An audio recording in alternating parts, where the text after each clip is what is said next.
brought to you by IWC Radio.com. It's the internet's most irreverent wrestling podcast. Now, please welcome Beans, Smoot, Chucks, and Will. This is the IWC. Hello everybody, and welcome to another installment of the IWC Wrestling Radio podcast. We're here with Chucks, Will, and this time, 1 week after we mentioned about how we were going to boot him out of the intro, Beans is joining us here live tonight. I cannot confirm or deny this. Welcome. It's been since I think around Christmas, so it's been like a couple of months. Yeah, it was quite crazy when I thought that. Like last time, I think it was Christmas Eve, wasn't it? Yeah. Yeah, it was. And I have absolutely no idea what happened, like what we spoke about or anything. I still feel like I haven't spoke to you for like 6 months because I can't remember Christmas Eve. I'm not saying I'm pissed. I'm just saying that I was probably exhausted. Yeah, probably.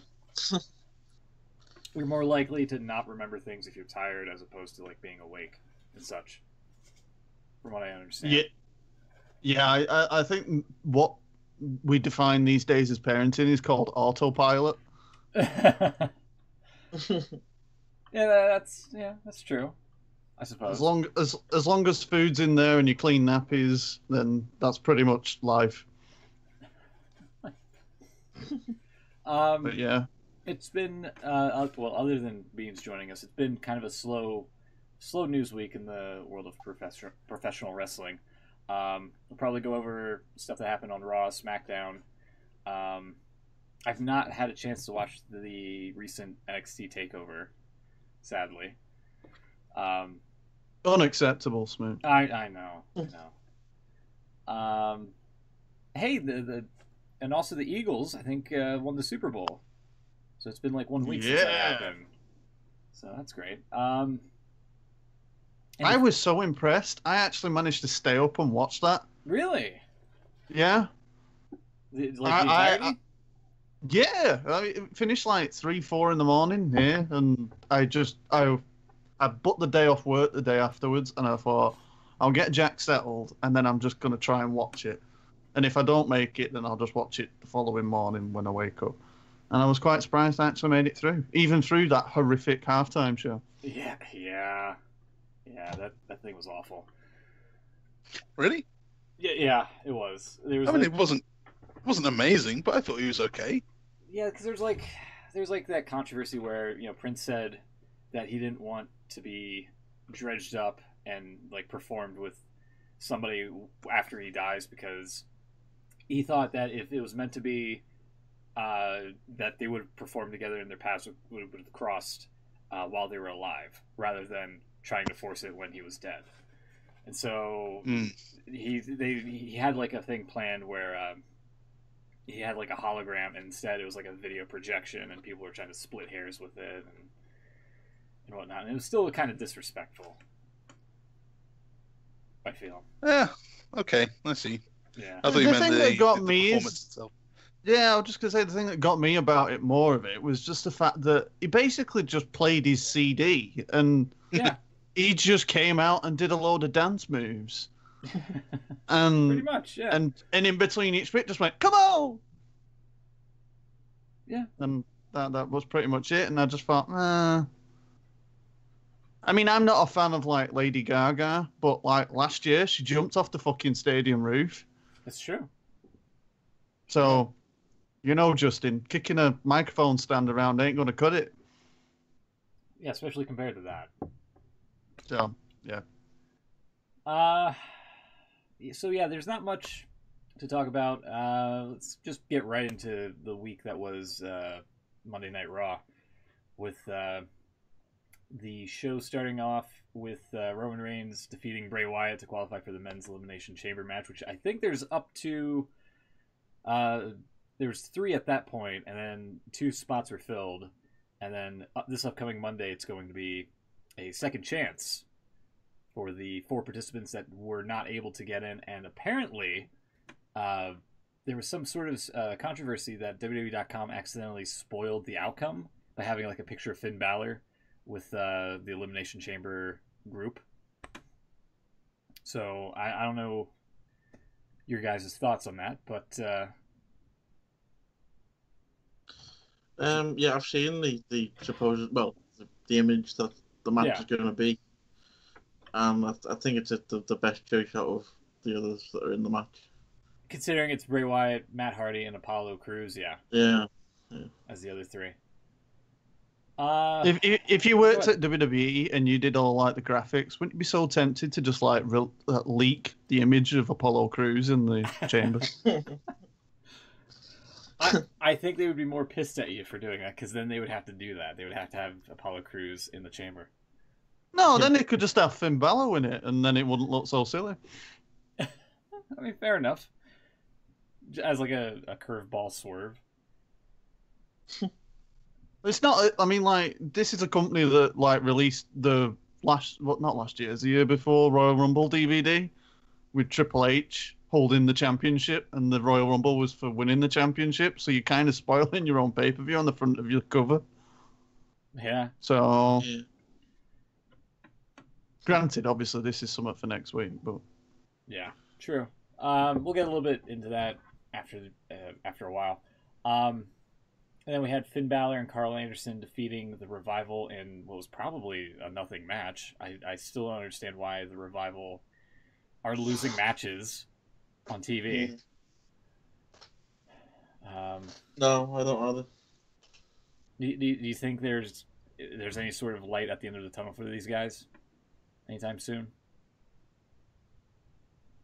is this like WWE's like initiation process for them?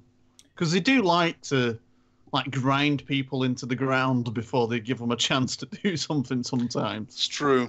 It's true. They establish the character, then beat them over and over and over and over. And then maybe you get something, if you're lucky.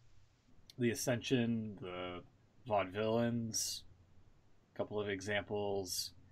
I guess the Revival now. Rusev, yeah. Absolutely. I mean, it's possible. Just about everyone, really. Yeah, pretty much. Bailey, I guess, yeah. Bailey, yeah. No, it's just, I think it is kind of like an initiation process, as you mentioned, just to see if they can like survive it or how well they fare or something like that. Can I just ask quickly, and I have to apologize because I for the last couple of weeks I've not been able to listen to the show, so I'm still playing catch up on the last few weeks. Sure. I wonder what your thoughts were on the Raw 25 anniversary show and also the Rumble. God, this guy really hasn't been around a while. 2 weeks, Chucks. Let me off. Come on, man. And the chat's asking, who the F is Beans? I am now officially a guest, as I was informed beforehand from apparently last week, where I'm being removed. So this is just a little hello. What did you think about that WrestleMania 30 main event? Oh my god! I don't know if you heard that there's a new show called Total Divas starting. We could talk about that a little bit with the pink. Yeah, I think. Strangely enough, I can remember that, but nothing from the last 3 months. Yeah. Raw 25 was kind of a waste. It was great to see like Austin stunning McMahon and Shane and all that, but everything after that was just downhill from there. Yeah, pretty much. Same with booking the Manhattan Center the way they did as well. Oh, the worst. Yeah. Well, there was a lot of stuff that would have been great to see, and they didn't do any of it. I think that's kind of the general consensus. Yep. Yeah. It was good for about 20 minutes, but unfortunately it was a 3-hour show. Yeah. Yeah. I did a similar thing on the Raw 25 where I actually watched like the start of it because obviously I watched the Rumble. Sorry, no, I didn't. That was the week afterwards when it was a go-home show. So I ended up watching the start of Raw 25 just to see what had happened at the start. And I really stupidly only watched like the Austin segment So it was like, yeah, that's awesome. And I thought, I'm going to leave that till tomorrow now. Like, I'm really Have a looking great forward time watching to that it. tomorrow. And I remember I was at work the following day and I was doing some work on Twitter. And normally, like, obviously, if anything big happens on Raw, you get it trending throughout, like, Monday morning. Yeah. And I just, like, saw, like, nothing, like, on the thing. And I'm just sat there. I tried to avoid it, but I had to do something, and I accidentally glanced at the trends, and I thought, oh, fucking hell, I thought, there's absolutely nothing trending there from wrestling, so that means absolutely nothing's probably happened. Yeah. And then it just, like, it was appalling. Yeah. I mean, the Undertaker thing confused me. Yep. Yeah. Yep. He did a promo where he looked like he wanted to cry all the way through it, and he just kept going on about answering to a Reaper, and then made a statement about resting in peace, but no one got it. And then JR started saying, was that a threat? And I was like, huh? And then it ended, and I was like, what the hell was that about? Yeah, I don't think we mentioned it as much, actually, but you just said it there. I don't think JR and King were up to it as much, but they used to be. They seemed a bit off as well. Well, to be fair, they were given about 4 minutes of time. Well, yeah. They did absolutely nothing on the show apart from the intro. Yeah. It was. The Manhattan Center got about as good as that siren at the beginning, and then it all went downhill. The pretty much you stopped at the right point after the Austin segment. You made the right call there. I should have cancelled the recording after that. Yeah. And the Royal Rumble, to answer your question, was all right. I think the women's Rumble was way better than the men's. Whoa, I don't know about that.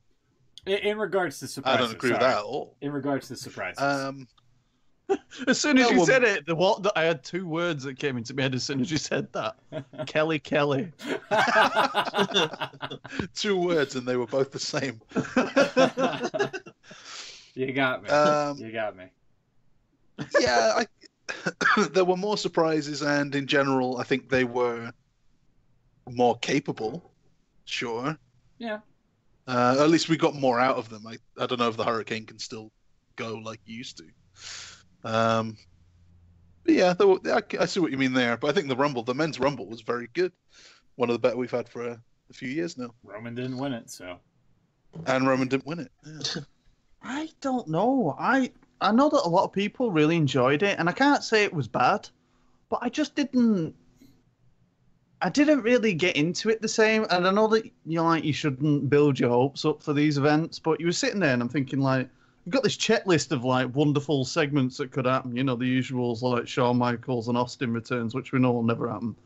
But like you You are setting yourself up to fail there. I know. Well, yeah, but I did have that in the back thinking no chance. But then I'm sitting there and I'm thinking, wouldn't it be just awesome if Punk came out in this Rumble?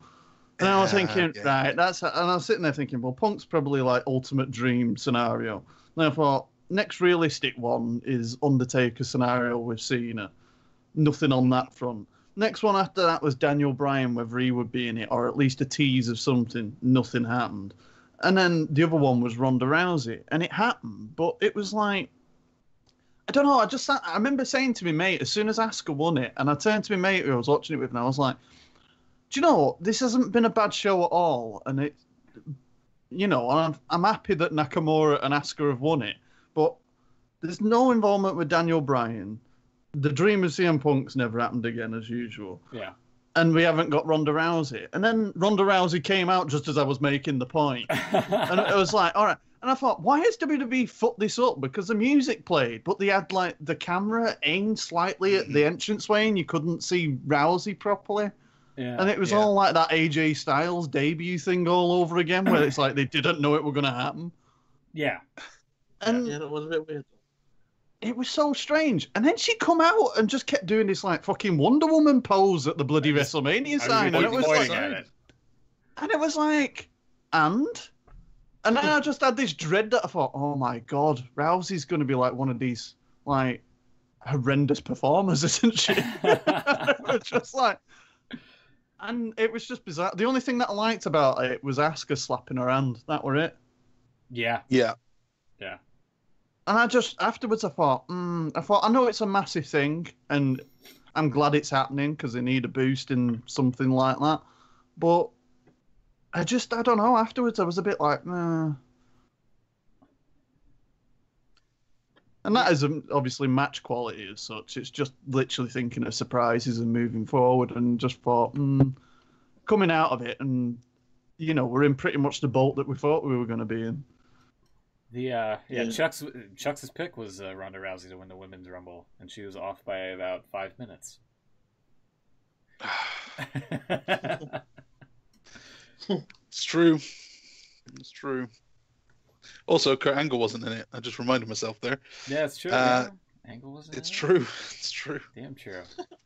Oh, God, that on Raw. That's one thing I did remember, that goddamn pause that he did, where he completely went brain fart. He had no idea what the Elimination Chamber was. Yeah, he had no idea what the gimmick was. I was so hoping he were going to say No Way Out. Yeah. Elimination Chamber, No Way Out. Didn't he also say, like, former champion, women's champion Bailey? Or something like that. Yeah. He also called someone. What was the women? He got one of the names completely screwed up. Yeah. It's not the first time he's done that. No, like, who was it? He said like the Jinder wrong. Mahal. Finn Balor. Finn Balor. Oh shit! Who's in the chamber match? That you were doing the announcements, weren't you? Yeah. Yeah. For the women's elimination chamber, because for whatever reason, they just get an automatic pass rather than have a competitive match. Because there aren't enough to do there aren't 12 women on the roster. Right. Which, if anything, Alexa Bliss came out and was trying to say that Angle was sexist. If anything, she should have said that. Like, they should be having matches to get in rather than just Yeah. Didn't he say something stupid like he called Mickey James Jackie James or something like that? he said something. I don't remember that. Seriously, I'm sure he said something so ridiculous. It was either that or Mandy Rhodes, and he called her something else. Tandy, probably. I don't know. Candy Rhodes. I need to find this now. Someone on Twitter said, I can't remember who it was. Someone said, Kurt Angle was so much better at promos when he was juiced. God. Yeah, I don't know what it is with the WWE, just with Kurt Angle, but man, he's just not he's not comfortable in his role. It seems. Yeah. He just looks like he's not all there. It's really weird because he was always so great before. It's a long time ago, and a lot's happened in that time. But he just looks glassy-eyed. He's just kind of vacant, and seems like he can't remember a line. He does have these weird moments, though, where it kind of like even on that same Raw when he was telling Jordan to go home, like the intensity that he did when he shouted at him. I thought, yeah, but it was like it was believable, if you know what I mean. And like, go to your room.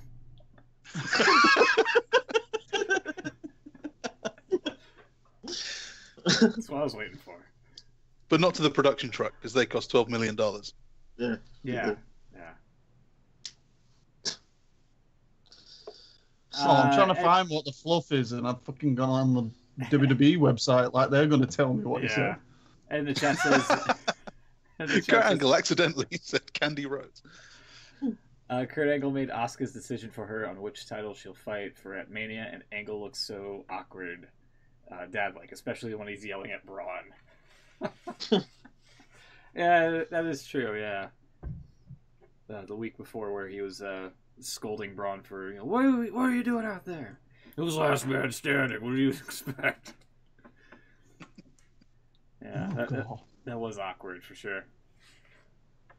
But yeah, no, you keep looking for that. I thought it was just the bit where he said, women's champion, former champion Bailey or something like that. I'm gonna try and find it. Bear me. You have to bear with me. No problem. Speaking of Asuka, she also defeated Bayley on Raw, which I don't think surprised anybody. The Miz defeated Apollo Crews to advance into the Elimination Chamber match, which I think is 2 weeks away from right now, right? Sounds right, yeah. Sounds right, okay. Champions Cesaro and Sheamus defeated Rollins and Roman Reigns via disqualification because Jason Jordan got involved. He came down even though he was originally booked in the match, but he had some kind of injury that the doctor wouldn't let him compete, and he still showed up ringside, and he clobbered somebody, I think Sheamus, I believe. And that triggered the disqualification and screwed Rollins and Reigns out of the tag team titles. Whatever remnants of the Shield is left. And moving on from there, we had Nia Jax defeating Vanessa Floyd, who was local talent. And apparently like 17 years old. Really? Yeah. Okay. Did not know that. I hear. Yeah, there was a very minor controversy over that. I don't think it's, that big of a deal. No, it's not. But it's a bit strange that they would use someone that young. I know way back in the day that Jeff Hardy was, I think, 16 when he signed, and he had to lie and say that he was 18. Yeah. Because they wouldn't sign anyone younger than 18. But, well, there you go. Mickie James defeated Sonya Deville, and then after the match, Alexa helped Mickie to the back after the Absolution group was beating on Mickie for a bit. And then the main event, Elias somehow defeated John Cena and Braun Strowman to earn the spot in the Elimination Chamber match. It says the number 6 entry position, but I think it was number 5 or something. It may have... Number 4. 4, yeah. Well, I guess it's number 6 in the end because the first 2 start. Right, yeah. So I guess it kind of is. Yeah. So... Fourth pod. Yeah, so he's going to enter last in the chamber match, so we'll see how well that plays up to an advantage in the match itself, if it matters at all. You know what would be great? Yeah, what? What would be? Is he's going to be in that pod for 15 minutes. Yeah. On his own. And no one can interrupt him. I mean, they can break. See where I'm going with this? Yeah. If he brings his guitar and his little stool down, that's true. He's got 15 minutes where he can do a show. That's true. Yeah. Until somebody breaks the bulletproof Lexan glass. Yeah. Yeah, it's bulletproof, but not Jericho-proof. That's right. Let's see here. Looking at the chat. Otaku Shout says, I like the local squash matches, old school booking. Yeah, I mean, it's good to build a superstar up, give him some credibility from here and there. But I think with Nia Jax, I mean, she's already established as like the irresistible force, right? Or the immovable force, or whichever. I think she's irresistible. Yeah, Irresistible. Irresistible. Yeah. Whichever expression that they borrowed from Andre, whatnot, and Hogan. I think they should do one of those every week, but for someone different. Whoever they don't have plans for, give them a squash. So like Bayley. Yeah, it could be Bayley one week, and then the Revival, and then Strowman, and then whoever. Yeah. All right. I mean, yeah, sure. I mean, that could work. I mean, that's what they kind of did back in the day. Well, they did it with everyone back in the day, didn't they? Yeah, that's true. Yeah.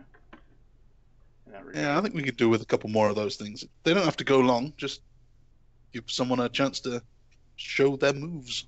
Do an entrance, do the moves, do a catchphrase, get out of there. Done. Yeah, not a bad idea. Okay. Let's move on to SmackDown real quick. Kind of gloss over that show. Beans, have you found the clip yet? Still looking for that. Assuming Beans is gone. He's disappeared. He's vanished. Gone again. Oh, that's him gone for a few months. It's gonna take him forever to search up that clip. And like 3 months from now, he's gonna be like, "I found it, guys."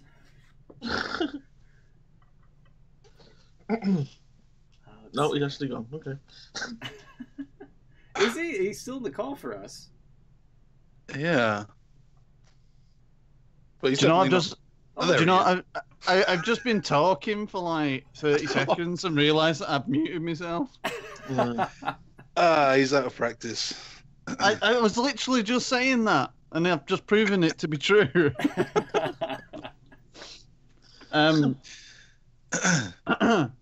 So, I was trying to find a clip, but it was hard to listen to. The volume was crap on it.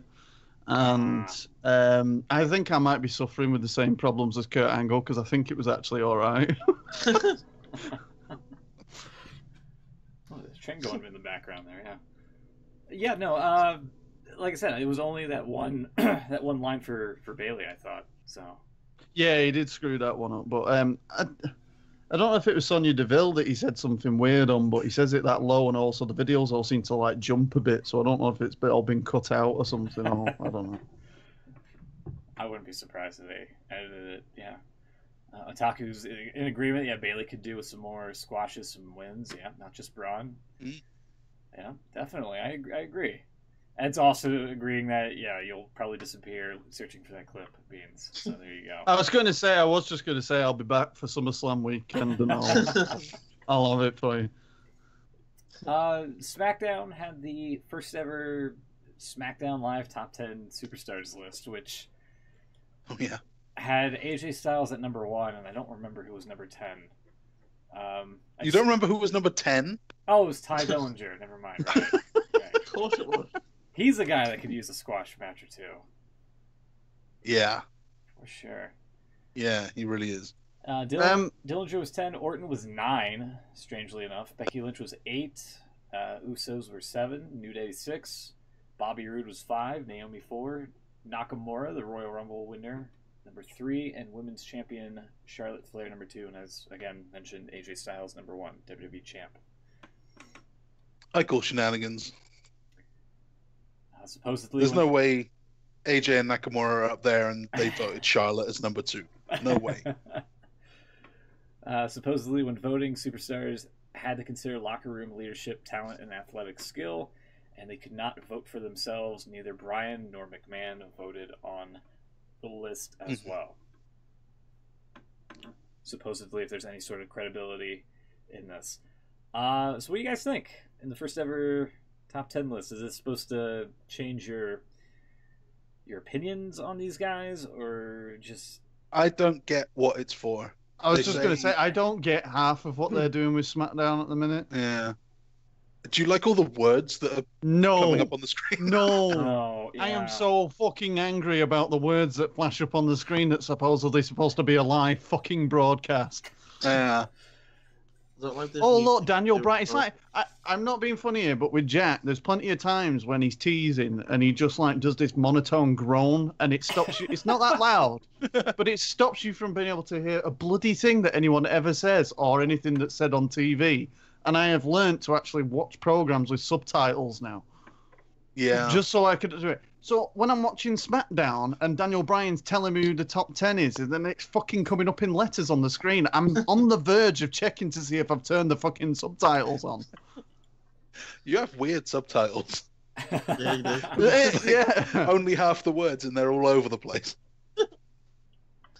Well, I thought Sky had got a new design, you see, and locked it down, and then these big bars smacked across the screen. For fuck's sake. I still think. Yeah, I'm not a fan of the graphics. I still think that was a rib on Jay Uso for the DUI. Oh yeah, gotta be. Yeah. Yeah. What's with the thing as well, where on Raw, like they're all doing selfie like videos to like do promos. Yeah, it shows. Which I do like. It shows you it shows you the superstar name, and then they do the promo on the phone. The promo I don't mind so much. I just wish that they'd learn to like not like vibrate the camera so much that I feel like I'm about to have an epileptic seizure watching it. But the really shitty font fucking name that comes up before they do it, like I don't know who the fuck John Cena is. Yeah, or AJ Styles or Rusev, you know. Makes it look like an old school dating video. It kind of It looks like some. I'm not joking. It looks like we've gone Raw 25, but it's like this is the kind of stuff that you would have seen in the Manhattan Center era. Yeah. Like, what is it? Yeah. Well, they've had an idea. This is the cycle with WWE. They have an idea. Everyone does it. Yep. No one gets over because, like, if someone had that gimmick, like when the Shield did it with the Handycam, they would hold the thing, pass it around. Yeah. That was their thing. It looked different. Yeah. Or when Bray Wyatt's in his dark room backstage and he talks to the camera and no one else does, that's fine. And then they get everyone to do this with the cameras. They've got Matt Hardy doing Bray Wyatt's thing. Yeah. It's not. It doesn't work when more than one person does it. And it all started when Mojo cut that one promo on SmackDown, and then And it was really good. It was really good, yeah. And then the week after, everybody started doing it. Yeah. And going back to the subtitling, that I don't like how they're just ripping off the mixed match challenge, because that's exactly what it is. They're just taking the little subtitling bit from whenever it's the two teams hyping themselves up to face one another, and they get like one catchy line in, and that's where the emphasis of the subtitling comes into play. That works. When you're trying it on SmackDown, it loses its luster. It loses the impact. I feel. Can I ask as well, guys? You know the mixed match challenge thing? Yeah. You know they do these adverts and they show you like them doing the selfie interview things and the promo in the show. They have a specific song that they use for it. Does anyone know the lyrics for that opening bit? Something like, I can't get it up. Thank you. You just absolutely proved what I thought it was. Yeah. I can't get it up. We said it when they did it at the Rumble. Because when we was watching the Rumble and they had like all the network adverts before it and stuff on the pre-show. And I said to my mate as soon as I heard it, I went, did that just say not getting it up? I have no idea what you're talking about, but I need to hear this. It's mixed match challenge. One chance. It's the theme. It's like, I can't get it up. Is it this song? Yeah, it's a song. Oh yeah, I'm not getting it up. Yeah. That's right. Right at the start. I was thinking that WWE's like doing a public and like I don't know, erectile dysfunction like advert. And the chat says mixed match Cialis challenge. Ed said in the chat, Beans, did you see Booker's comments on Corey Graves? I don't recall, no. We'll get to that in just a sec, because there is some developments in that story. Otaku Shout also says, can tell the talent are actually having some fun with it, with I think in regards to the mixed tag challenge or the promos, or either or. Yeah, I think it's a mixed tag from his previous comment. Yeah, the Usos on SmackDown, just to go back to that real quick, what was up with their subtitling gimmick? Because it looked like they were just heading into like a tunnel, and there just happened to be like a bright light at the end of it for no reason when they were getting ready to come out for their match. Like, I don't know if any of you remember it or saw it. Oh god, yeah, they were like walking. Yeah, but it kind of looked like. I thought that it was kind of in reference to like Green Mile, like the penitentiary kind of thing, like walking, which there was a production element to it, so I kind of appreciated it. But the subtitle thing I didn't need. Yeah, because they were like, it emphasized like getting locked up by the Usos or something. It's just the only thing, look, I've not been here for a few months, so I can't say I bang on about it all the time. But I just want to be able to watch something and believe that it's possible. Yeah. And I can't watch a wrestling show that when someone's supposedly live right now, speaking off the top of their head, that randomly what comes out of their mouth appears as letters on the screen at the same time. I don't know, because they do that in the backstage stuff, which I always assume is pre-taped anyway. Yeah, I think especially when it's on like the camera, you know, when Daniel Bryan did it, he was holding the phone, and he must have done that and sent it in to get done. Yeah. But when they're in the ring and then the cage door closes, that actually is live and it still looks pre-taped. Yeah. It's it's cheap. We should commend them for the fact that they're actually trying something different, because Yeah. the whole layout and system of WWE is winding me up completely at the minute, because it's just I came so close on that Raw 25 to switching it off straight away as soon as Steph did a Welcome to Monday Night Raw line. But I don't know if you saw my tweet at the time, but I said she's coming out wearing pants, which means she could be getting a stunner. And it kind of worked out in some ways, but she managed to escape, didn't she? She did, yeah. Going back to the Mixed Match Challenge now, yeah, it definitely seems like it's a lot more lighthearted. Talent are definitely having some fun with it, like with Bliss and Braun Strowman, for sure. I only saw that this week. I really enjoyed that bit. I thought it was nice. And also, they also did a live subtitling gimmick when Daniel Bryan came out, because the fans voted him as the special guest referee, which, don't get me wound up on that. When he came out and he was doing the yes chant, they had like yes, yes, yes as like the subtitling off to the side for him when he was gesturing to the crowd. It worked because it gives the show its identity there. Oh, the other one as well with the subtitles was Aiden English singing the song for Rusev. Oh, yeah. Because that was specific lyrics for that place, and he was singing it live, and magically those lyrics came up, so they managed to key it all in and get a Rusev head to bounce on each point. He or the production were way off on some of the lyrics. Which also is a throwback to the Golden Truth, when R-Truth would come out and sing his rap and try to... Yeah. I was just thinking that. It's true. That Golden Truth song was terrible. It was. They just kept saying Golden Truth over and over. You mentioned Golden Truth. Brian. Sorry. I just loved how he always went into the same vocal through it. It sounded identical. It was almost like, a soundboard.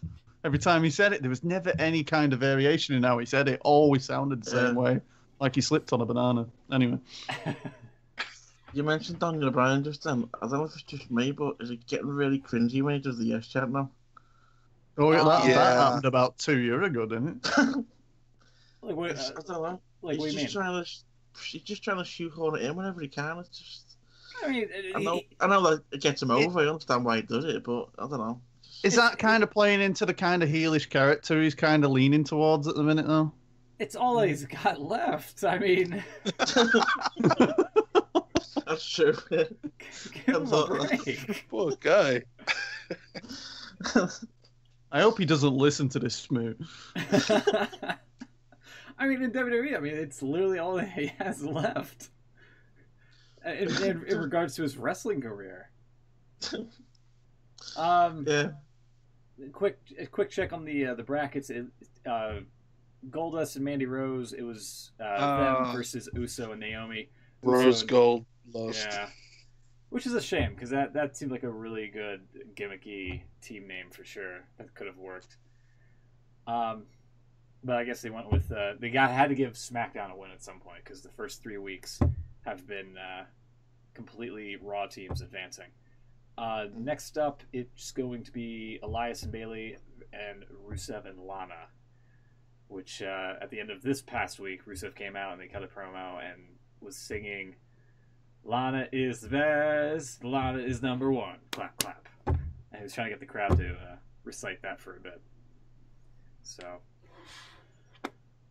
that's what's coming up in that regard. Ed says, "I want to see more Bliss and Braun on Raw. Just too funny seeing their chemistry." It would be kind of cool to see those two interact on a program that people actually watch. Because apparently the ratings for the Mixed Match Challenge have been going down each week. What the hell have you just sent me? Oh my god! I don't know if that's a different kind of rose gold than I was expecting. Yeah, I don't know if I can get away with showing that on stream, but I'm going to here. It's a hell of a meme here. Oh, that's Facebook. Hold on. Oh, there we are. Ooh, it's 18 karat.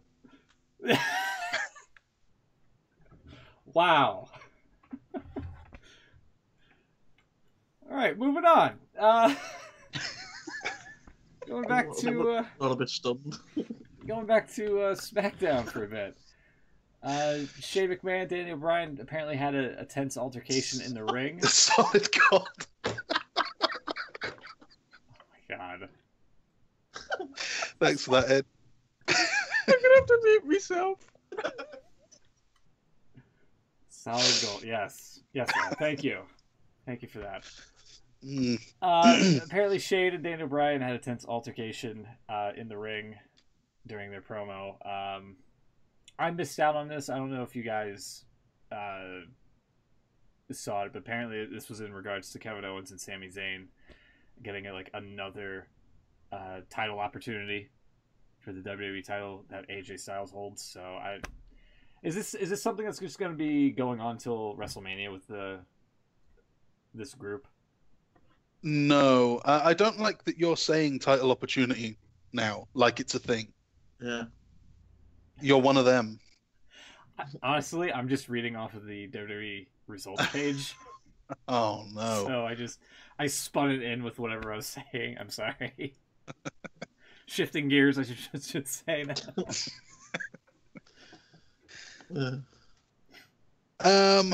No, I think this is where it ends, at least for AJ, because he needs to move on. Owens and Zayn. Well, they're adding Baron Corbin or Dolph Ziggler to the match too. Right. Okay. So that has to be something. Are they? Yeah. Shane announced on Twitter, apparently, there's going to be a Ziggler-Corbin match on next week's SmackDown, and the winner goes into the four-way. They were also originally going to do a five-way. Remember that rumor a little while back? This was going to be a five-way with Nakamura, Randy Orton in. Oh, Yeah. Now, So it could be that somehow Corbin and Ziggler get in to make it a five-way, and then, well, Owens and Zayn versus Corbin and Ziggler doesn't sound like a very good match, but it's something. No. Apparently they gave Ziggler a fairy tale deal or something like that, where he can just leave the arena and do whatever he wants after, his matches or something like that on when he's booked. So they were really, they threw him an offer that he couldn't refuse, but the terms are really laxed for him. At least. So he's what, re-signed for another 3 years or whatever. Something like that, yeah. His contract's coming up this year. Allegedly. So now he doesn't need to stay for the main event. Yeah. And the locker room leader isn't going to give him hell for it. So Undertaker's not around anymore. Anything goes. Yeah. No Taker, no JBL. Yeah. All those badasses gone, yeah. It's like that time Carlito tried to leave and Ric Flair wasn't having it. Yeah, apparently, yeah, sure. Charlotte Flair defeated Liv Morgan of the Riot Squad. Any thoughts on that? Okay, moving on. I'm sorry, I'm still reeling from Solid Gold. My God. Bludgeon Brothers defeated some local competitors who don't have a name, at least from this page here. Yeah, they didn't even credit whoever they were. Cool. So that happened. It looks like, though, possibly this was after, I think, the Usos cut a promo, and then the Bludgeon Brothers came out, kind of setting up the seeds for a potential title match later down the road, which I'm all for. But apparently, I'm in the minority in that regard. That wants to see that happen. What about you guys' thoughts? What match? Sorry. The Bludgeon Brothers and the Usos for the tag team titles later on, possibly being a thing. Yeah, I can see that one. I'll see it. Yeah, it'll happen, but it's not something that I'll go, oh wow.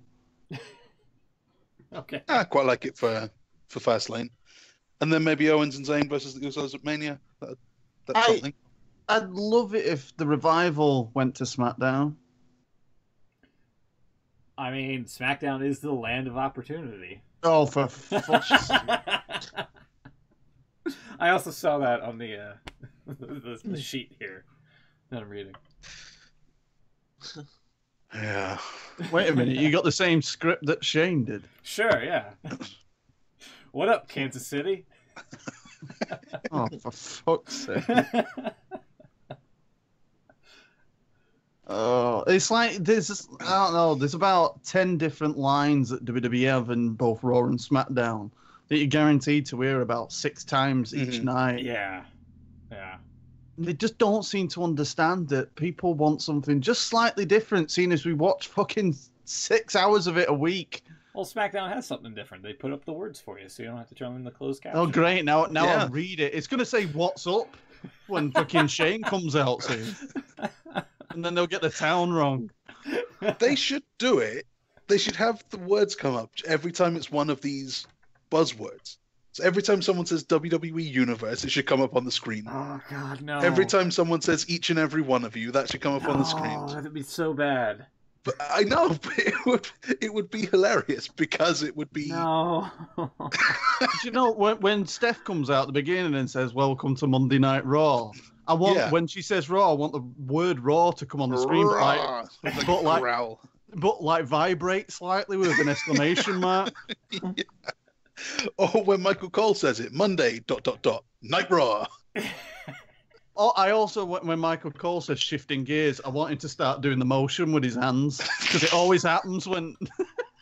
It always happens when they're actually got the camera on him. He never says it in commentary. It's always when they're at the side of the stage. And like, he's always really good at talking with his hands, and he always does that gesture with it. He's like, shifting gears now. He's like gyrating and whatnot. Little like cogs for settings from a computer should come up. That's great. Or every time we get the suicide dive and we're going to break, the Raw logo can like rotate on the screen as Raw rolls on. Oh my God! It gets in a car, or like pops a wheelie. Yeah, something like that. Bob.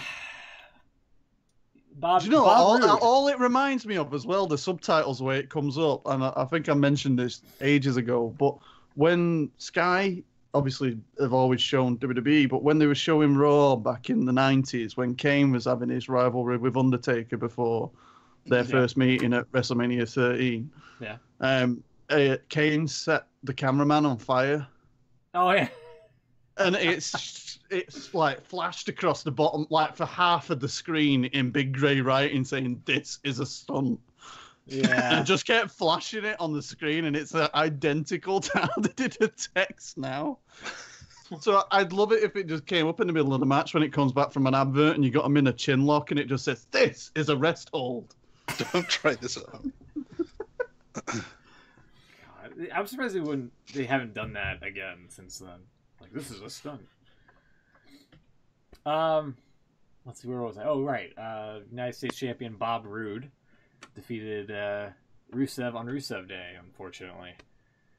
They gotta give Rusev something here. Like, he's getting a lot of good responses from the crowd with this whole Rusev Day. They've got to give him something.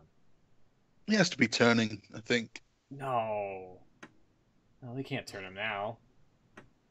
Wasn't it weird that Aiden English tried to like be a heel in the song as well? A little bit, yeah.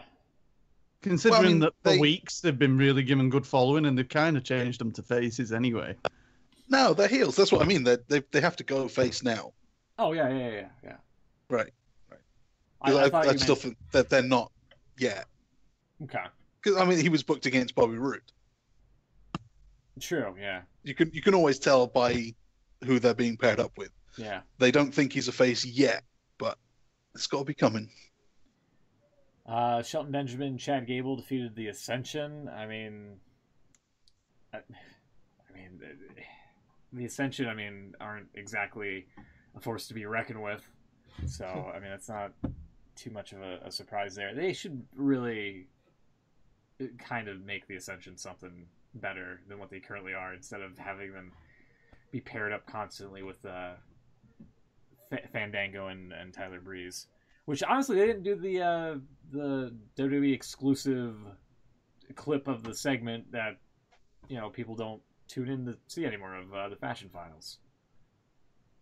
So I have one more gripe I need to get off my chest as well. Go ahead.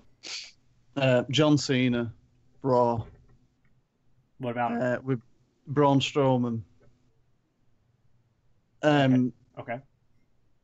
Surely you must have seen or heard when Braun Strowman was attacking Cena, and Cena was basically blatantly out loud just telling him what to do.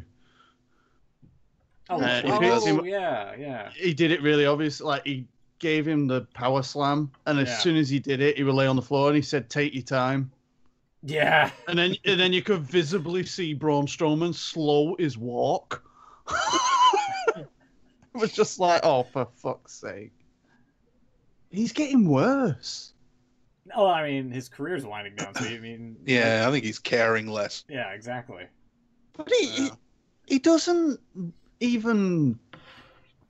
Oh. And the other thing... Yeah, that's my sentiments on John Cena. Yeah, just irritating. Just, other than trying to book him in murder scenarios. A while back. Oh my god, I've got his image now. You know when? Scenario. Yeah, you know when Cena had his angry face at the end of Raw that time with Zack Ryder. Yeah, Thinking back to the subtitles, I would love it if it just came up with underneath it just saying anger. This is acting. You know, like audio description version of it. John Cena looks into camera, expresses anger. His face shakes. And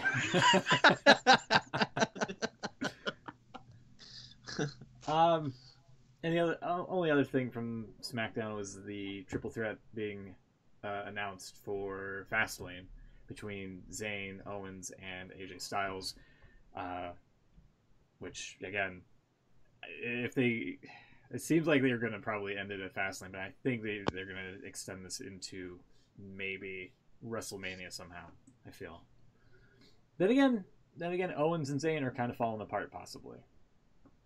They kind of rushed the split between them. Yeah. Plus, also, weren't this example of Daniel Bryan like just making another like heelish match and then straight away start going into the yes? Yeah. Because he did it with AJ when AJ made that comment saying that he could beat him in the same night or something like that, and that was when he was like, "That's a great idea," and then did his yes thing afterwards, and it was a complete heel promo. Yeah. Well, they had to rush it because Mixed Match Challenge was coming on the air. Because they can't get it up. Yeah. Exactly. Now this is something I think somebody brought up, the Booker T, Corey Graves stuff, which you were mentioning, Beans, that you were not caught up on, right? Sorry, say again. The Booker T, Corey Graves stuff. Oh, yeah, I have no idea what's going on. So apparently, Booker T just legitimately dislikes Corey Graves. That doesn't surprise me.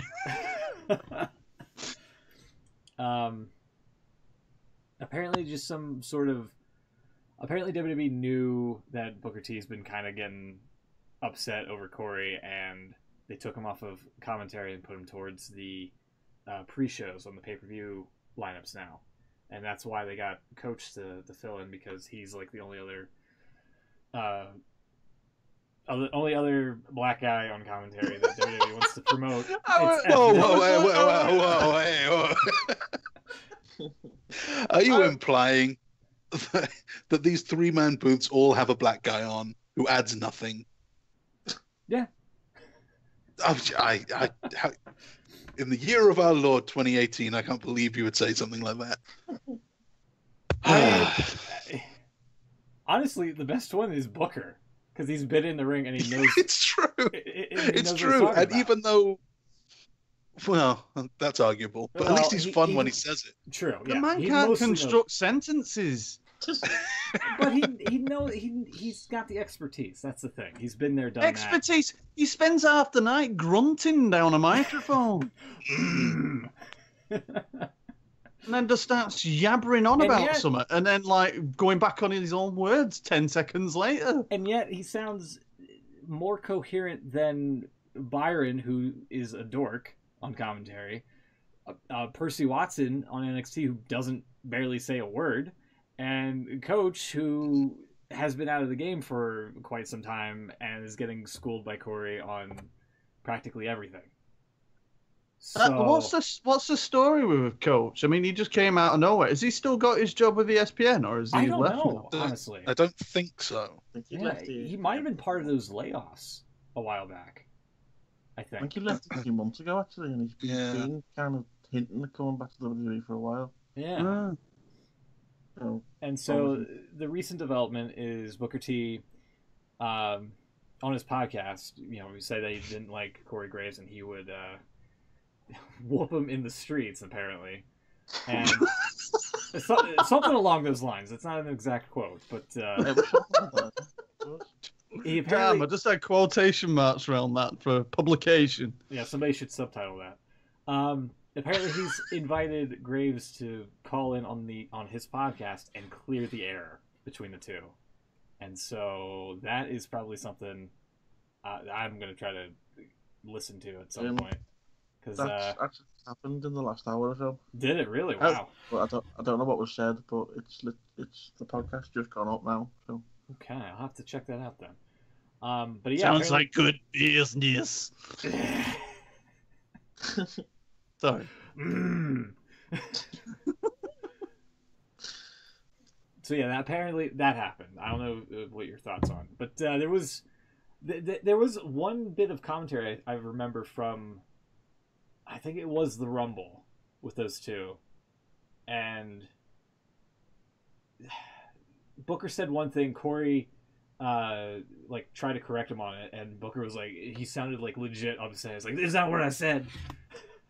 Yeah, that's what I said.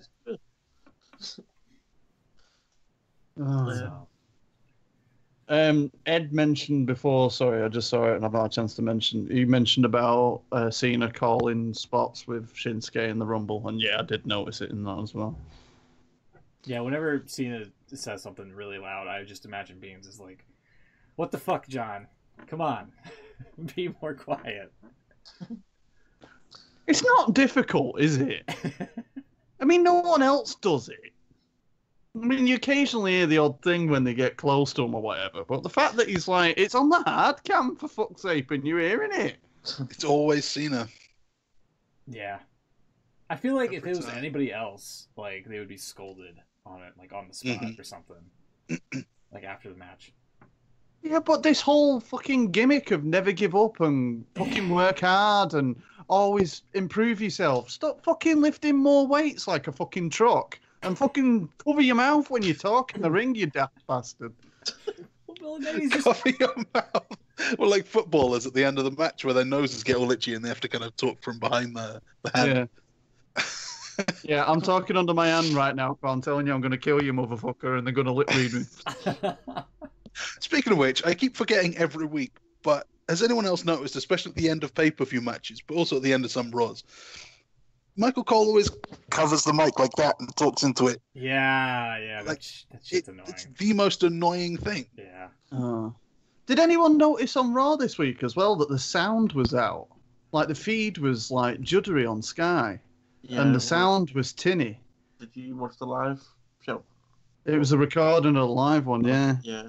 Sky put a tweet out the next day apologising. Did they? Yeah, because it really bothered me. It was like any time that there was any motion, you got like a judder of the person in the air or whatever they were doing. And the audio just sounded well off. Just on that note, actually, it's quite handy if you do, for whatever reason, your box doesn't record the live show. They've now started just repeating it at 9 o'clock on Monday night. Yeah, I think they put it on the on-demand as well now, don't they? Quite quick. Yeah.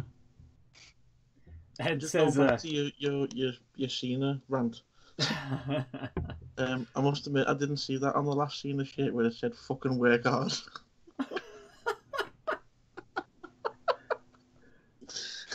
And, Is that one of his newer catchphrases? yeah, that'll sell some T-shirts for sure. Ed Business. says the problem is Booker T's commentary has nothing to do with expertise. Yeah, I probably shouldn't have said expertise. It's granted he has his moments where he just says complete and irrelevant gibberish from time to time, and honestly, that's more of a problem and such.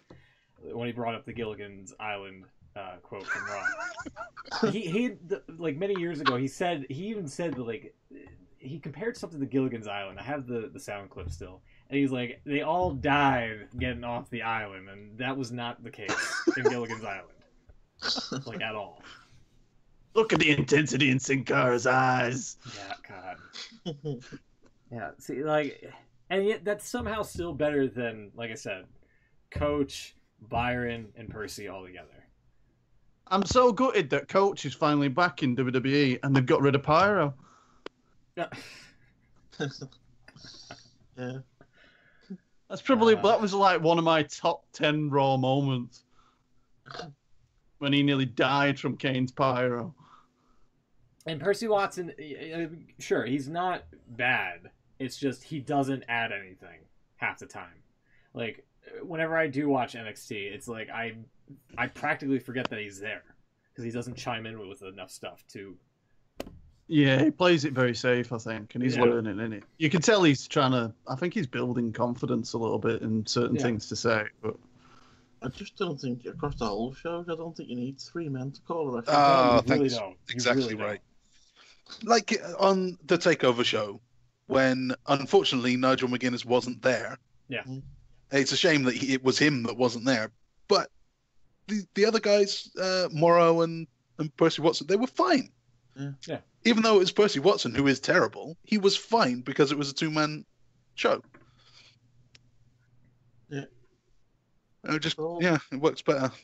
They're all just fighting for airtime and trying to get their own silly catchphrases in. Or just saying something because it's their turn. Throwing something in because they need to get a third of the words in. That's why this show's gone to such heights since I've left. It's true. It's struggling because there's still 3 of us. Yeah. It's true though. Will, being our 4th guy, stays mostly quiet for most of the time, and when he chimes in, it's something worthwhile. It works well. Yeah. Unlike, me and Smoot, we're just saying stuff to fill time. Yeah. And then I just get angry and leave. Yeah. And you don't say anything because you're not even on the show anymore. No, I've been here for the last hour. I've just been on mute. You've been here for the last 3 months and just... Yeah, fucking laptop. Again, Ziggler, Corbin on this week's upcoming SmackDown, make it a fatal 4-way match. Whoever wins that gets added in. Let's see what else.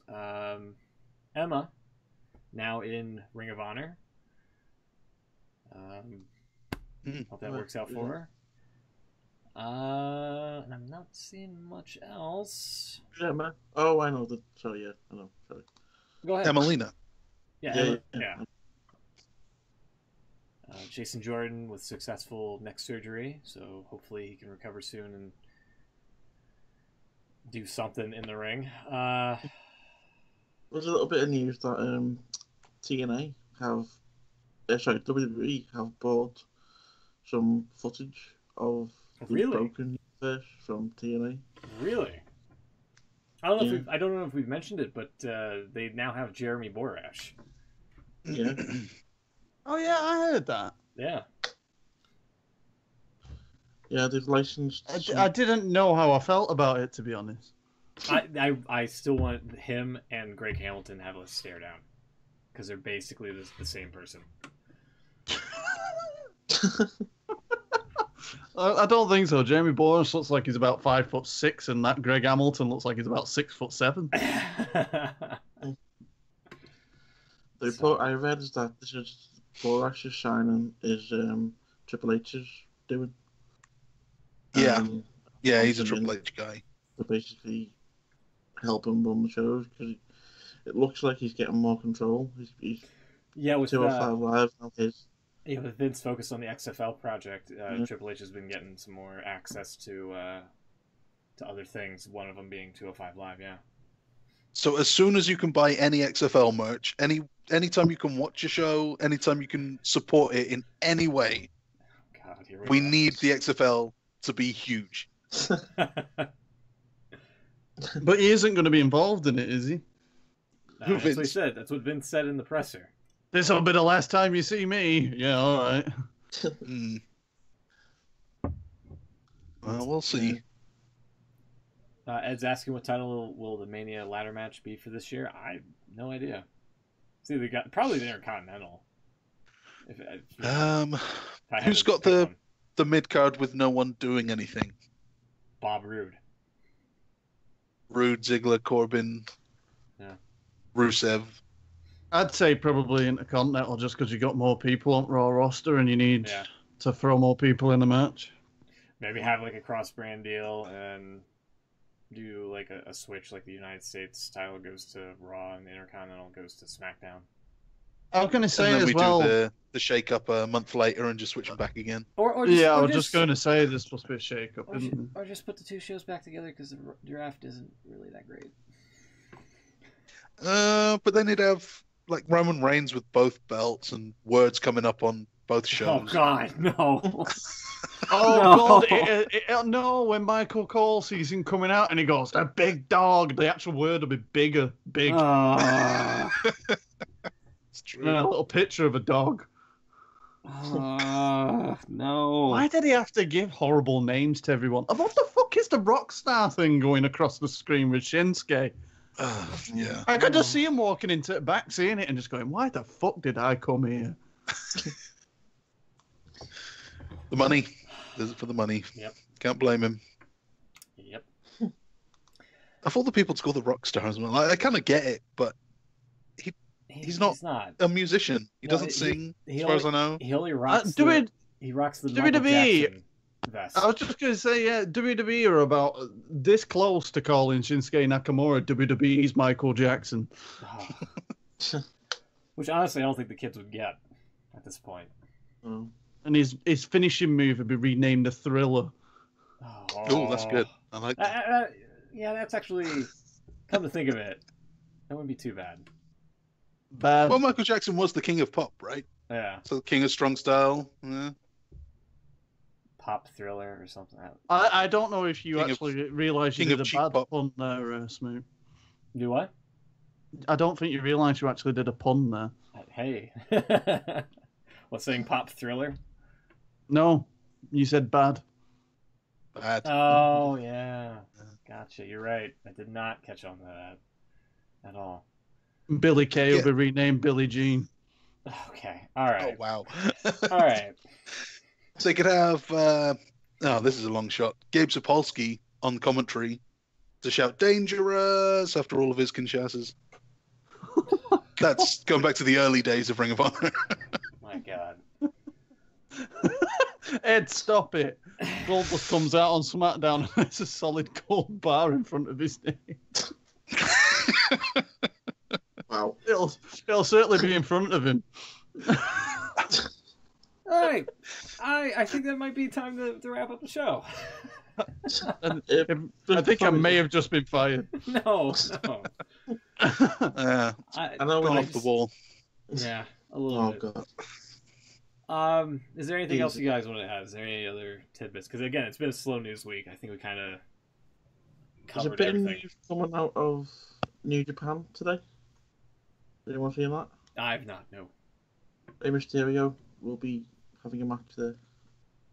Oh, okay. Rey Mysterio looks getting around. Shape. Yeah, he's in remarkable shape for somebody who has, like, again, double-digit knee surgeries.